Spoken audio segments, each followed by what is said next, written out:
Hi everyone, my name is Zina Abdulgadir. Today I will be doing my video vlog number 1 for Mercer University's Information 645 Health Informatic Risk Assessment for Dr. Bascaron's course. The book and resource that I will be using for this video is the class book Risk Management Handbook for Healthcare Organizations Student Edition by Robert Carroll, 5th edition. So for this discussion, I will be discussing information risk management process, and it consists of 4 key steps. And I will be using a real life situation with healthcare information. And the situation I'll be using is having downtime when it comes to clinical documentation systems, when a hospital is using electronic base, and when the electronic base system is down, what are the key steps for analyzing this risk and what to do in order to get a successful outcome. So the first step is identification and qualification of inherited risk. In this step, the risk management crew will identify the risk that is being in the screening process. This can occur in several manners. An incident report can be given. This can bring further attention to the risk management team at an early stage for further knowledge or courses that need or actions that need to take place in order for this risk to not to occur.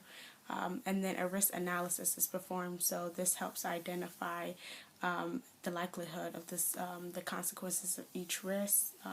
And in this situation, if a patient is currently in the hospital and the clinical documentation system is down, what risk can occur with this, and this is loss of patient information in the given time.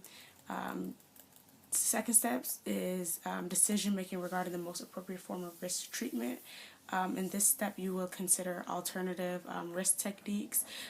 There can be 2 choices. You can either do a risk control or risk financing.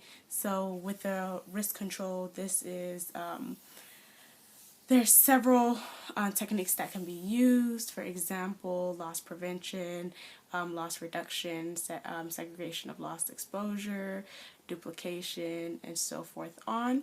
With the risk financing, this helps generate funds for losses that the risk control techniques cannot entirely eliminate at this time.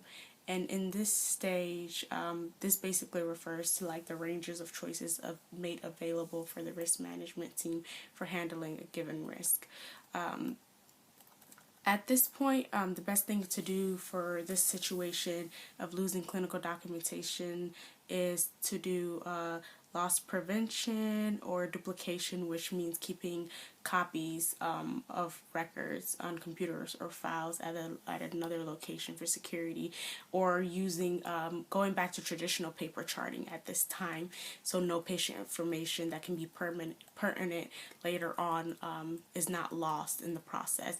So the third step is application of suitable controls to achieve the objective determined. So this is the risk management team basically selects the best technique that needs to be used, and this is a 2-way process. So first you identify which risk management technique is best for the situation, and then you apply the different treatment or techniques and measure which is the most cost effective.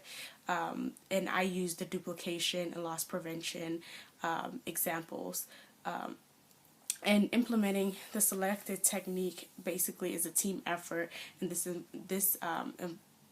involves everyone on the team, and this is a vital role in successfully implementing the risk management technique.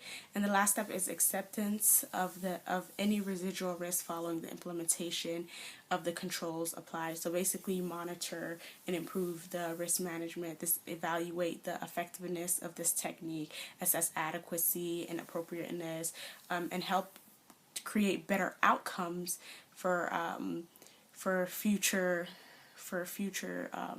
events to occur such as this.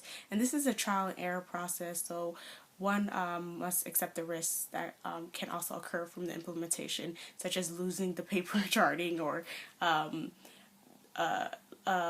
being able to read it properly. So that's all, guys. Thank you.